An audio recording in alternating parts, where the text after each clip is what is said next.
കൊല്ലം ജില്ലാ panchayat Ochira division LDF സ്ഥാനാർത്ഥി അനന്തുവിന് ഇന്നാണ് വിവാഹം. കൊട്ടിക്കലാശത്തിന് ശേഷം നാട്ടുകാരെ സാക്ഷിയാക്കി ദേവികയെ താലി ചാർത്തും. വധുവരന്മാർ ഒന്നിച്ച് വോട്ടഭ്യർത്ഥിക്കുന്ന ദൃശ്യങ്ങളിലേക്കാണ്. അവർക്കൊപ്പം പുന്നക്കുളത്ത് നിന്ന് രാജ്കുമാർ തത്സമയം ചേരുന്നുണ്ട്. രാജ്കുമാർ, വളരെ വ്യത്യസ്തത നിറഞ്ഞ ഒരു കാര്യമാണ് കേൾക്കുന്നത്. ഇപ്പോൾ അനന്തുവിന് ഇന്നാണ് വിവാഹം. കൊട്ടിക്കലാശത്തിന് ശേഷം നാട്ടുകാരെ സാക്ഷിയാക്കി ദേവികയെ താലി ചാർത്തുകയാണ്. വധുവരന്മാർ ഒന്നിച്ച് വോട്ടഭ്യർത്ഥിക്കുന്ന ഒരു കാഴ്ചയാണ് കാണാൻ സാധിക്കുന്നത്. ഇതുവരെയാണ് തെരഞ്ഞെടുപ്പ് ആവേശങ്ങൾ?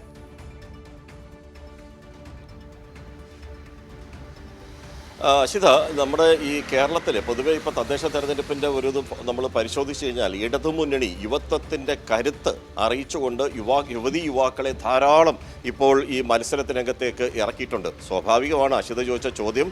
അങ്ങനെയാണെങ്കിൽ അതിപ്പോൾ അവരുടെ വിവാഹ പ്രായമാണ്.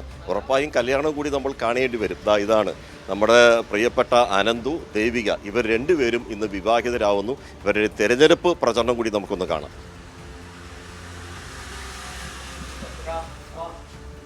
ഇടതുപക്ഷത്തിന്റെ ജില്ലാ പഞ്ചായത്ത് സ്ഥാനാർത്ഥിയാണ്. പേര് അഡ്വക്കേറ്റ് അനന്തു സ്പോച്ചിയിലാണ്. അരിവാൾ നിൽക്കുന്ന അടയാളത്തിൽ മത്സരിക്കുകയാണ്. അപ്പോൾ എല്ലാ അഭിവാദ്യങ്ങളും ഞങ്ങൾക്ക് ജില്ലാ പഞ്ചായത്തിലേക്കല്ല സഹായിക്കണം. നമ്മുടെ ബ്ലോക്ക് പഞ്ചായത്ത് സ്ഥാനാർത്ഥിയുണ്ട് എല്ലാവരെയും സഹായിച്ചിരിക്കും. ഇത് നമ്മുടെ സ്ഥാനാർത്ഥി, ഇവിടുത്തെ വാർഡ് സ്ഥാനാർത്ഥിയാണ്. ഞങ്ങളെ 3 പേരെ സഹായിക്കണം. മറ്റൊരു വിശേഷം ഇതിന്റെ കല്യാണവും കൂടിയാണ്. വൈകിട്ട് 7 മണി പങ്കെടുത്തിരിക്കും, വിജയിച്ചിരിക്കും. ഇത് എന്റെ കല്യാണ പെണ്ണാണ്. 2-3 പ്രാവശ്യം വീട്ടിൽ വന്നിട്ട് അപ്പോ എല്ലാ സഹായവും ഉണ്ടായിരിക്കും. അശിത കേട്ടല്ലോ, ഇപ്പോൾ വോട്ട് അഭ്യർത്ഥിക്കുന്നത് കേട്ടു. ഇനി നമുക്ക് ഇവരുടെ ഒരു പ്രതികരണം വേണമല്ലോ, ഇവരുടെ വിശേഷങ്ങൾ കൂടി അറിയണമല്ലോ. ദേവിക സുഹൃത്തായിരുന്നല്ലോ, എന്നിട്ട് ഇന്ന് ചെറിയൊരു പ്രണയം അല്ലേ, അതിൻ്റെ ഒരു സാക്ഷാത്കാരം കൂടിയാണ്. പരസ്പരം നിങ്ങൾ മനസ്സിലാക്കി ജീവിതത്തിലേക്ക് ഇന്ന് നിങ്ങൾ കാലെടുത്ത് വെക്കുകയാണ്. അതിൻ്റെ ഒരു ആശംസകൾ കൈരളി ന്യൂസിൻ്റെ പ്രത്യേക ആശംസകൾ നേരുന്നു.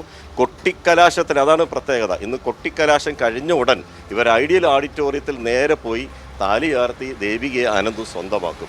ഇതൊരു ഇന്നിപ്പോൾ തെരഞ്ഞെടുപ്പിൻ്റെ ചൂട് കൂടിയാണ്. അനന്തു എങ്ങനെയുണ്ട് ഇറങ്ങിയിട്ട്?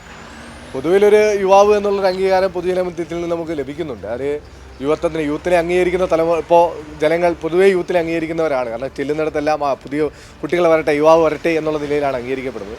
പിന്നെ എൻ്റെ കൂട്ടത്തിൽ വിവാഹം കൂടിയാണെന്ന് പറയുമ്പോൾ എല്ലാവർക്കും വലിയൊരു കൗതുകവും കൂടിയാണ്. അപ്പോൾ പൊതുവേ എല്ലാവരും ഏറ്റെടുത്തിട്ടുണ്ടെന്നാണ് ഞാൻ വിശ്വസിക്കുന്നത്. ഒരു പൊതുപ്രവർത്തകരെ ജീവിതത്തിൻ്റെ പങ്കാളിയാക്കുകയാണ്. പൊതുപ്രവർത്തകർ എന്ന് പറയുമ്പോൾ ഏത് സമയത്തും ജനങ്ങൾക്കൊപ്പമായിരിക്കും, ചിലപ്പോൾ വെളിപ്പുറത്തുണ്ടാവില്ല.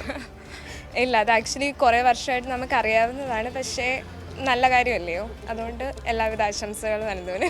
ഇനി പൊതുരംഗത്തേക്ക് വരുമല്ലേ? ഞാൻ സപ്പോർട്ടായിട്ട് നിൽക്കും, എപ്പോഴും സപ്പോർട്ടായിട്ട് നിൽക്കും. പക്ഷേ എനിക്ക് എൻ്റെതായ പ്രൊഫഷൻ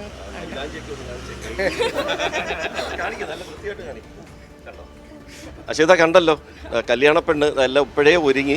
ഇനിയിപ്പോൾ ഒരു മണിക്കൂറുകൾ കഴിയുമ്പോൾ ഈ കല്യാണ മണ്ഡപത്തിലേക്ക് ഇനി ഇവർ പോകണം.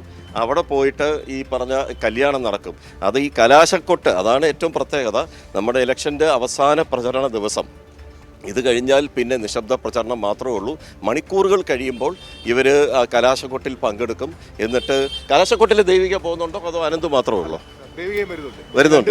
രണ്ടുപേരും, ഈ വധുവും വരനും രണ്ടുപേരും ഇന്ന് കലാശക്കൊട്ടിൽ പങ്കെടുത്തുകൊണ്ട് അത് കഴിഞ്ഞിട്ട് മണ്ഡപത്തിലേക്ക് പോയി താലി കെട്ടുക, പിന്നെ ആ കല്യാണം നടത്തുക എന്നുള്ളതാണ് ഇനി അവശേഷിക്കുന്നത്.